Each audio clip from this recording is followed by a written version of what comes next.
So before we start working with the proper retouch, before we start doing the proper retouch of the eyes, if we want to change the shape of the eyes, we have to do this right now. Every time when we change the shape of some kind of element, we have to do this at first. The reason why, because later if we want to change some of the elements we're going to work later, like brightness or something like this, we have possibility to do this if the shape layer is under this layer. If we have our shape layer above the layers with brightness or something like this, it's really difficult to change our adjustments. So that's why we change the shape at first. And I'm going to do this in a bit different way than before. If you like, change the shape with Liquify, and if you think it's really good method to change the shape of the eye by Liquify, you can do this. However, in this case, as I don't want to lose any of the details from the eyes, because as you can see, eyes hide a lot of details. So if we don't want to lose this, I would not recommend Liquify actually. We won't lose them much if we work with Liquify, so it's not such a loss. But I think there's one other method I'm using.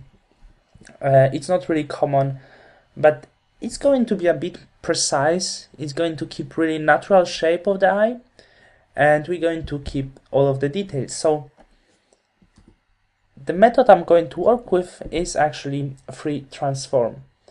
So what we're going to do, we have to create our final result above all of these groups, our final project. So I'm going to press Alt, Control or Command Shift and E to create a stamp, and straight after that I'm just going to do selection around the eye using this lasso to feather 1 pixel. It doesn't really matter. So let's zoom this and try to do selection very close to the eyelashes, just like me. I went a bit too far in this case, but it's okay. So I'm not really good at drawing, and you can see it but by the way how I do a selection. So let's copy this, and now we're going to cut out or copy the second eye. Once again, selection close to the eyelashes. I went too close.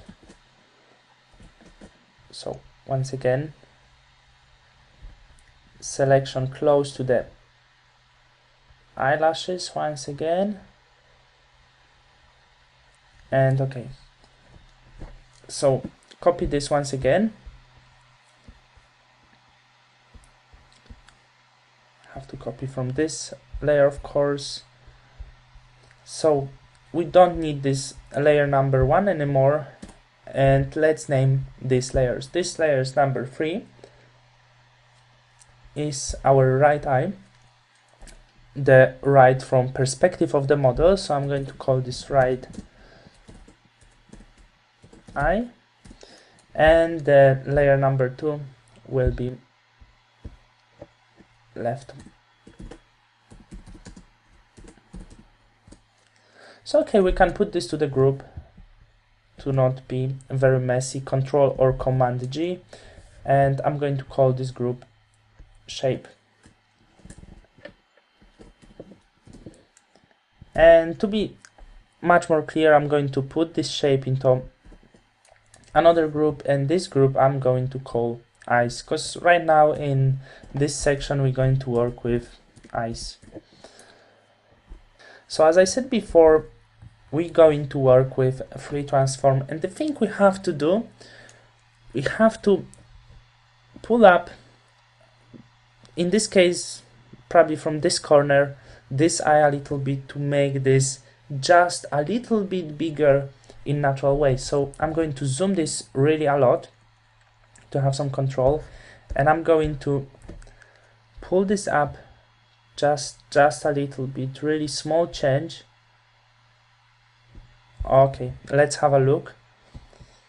I'm not sure if it wasn't too much. So I think it was very nice change. Yeah, small, nice change. Actually, not that small, but still looks fine, I would say. So the thing we have to do after we did this, I'm going to change blending mode for overlay just to make it easier, and I'm going to create a layer mask on this layer. So using brush, I'm going to just remove the edges because the skin around doesn't look so well now, but when we do the soft edges, it all is going to look really natural. So of course, do not remove eyelashes, they are important. We need them and we're going to work with them. Actually, I'm going to show you something very easy about eyelashes later, few lessons, but right now let's be focused on the shape. I went too close to the eyelashes once again. It's not really easy now. Okay, but we did this right. So now I can change blending mode to normal, and let's go to the second eye. And this is a bit more difficult because as with the first eye, we don't have to be so perfect. Actually, we have to be perfect as always, but we're not adjusting this eye to anything. We're just doing this in the way we think it's right. With the second eye, we have to be especially careful because we have to make this suitable for the first eye. We have to do this really right now. Liquify is not giving us this kind of possibilities. But working with free transform, it's sometimes very easy. So once again, Control T, and this eye has a bit different shape, so I'm going to pull up from this area, and once again, very little. Okay, I hope it wasn't much. I hope it wasn't too much.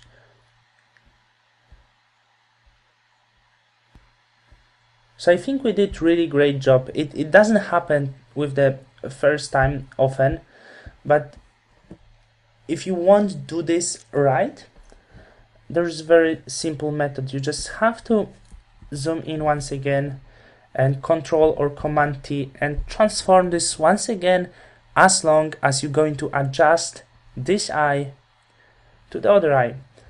So let's clean the edges.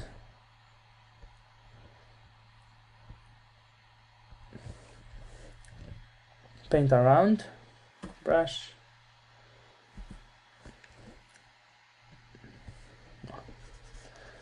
And do this very quick.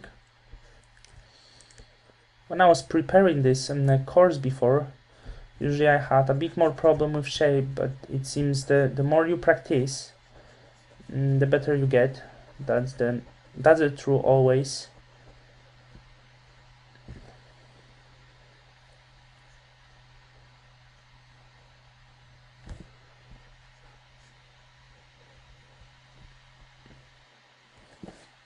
Okay, so let's have a look once again at the end. How's our eyes from the distance?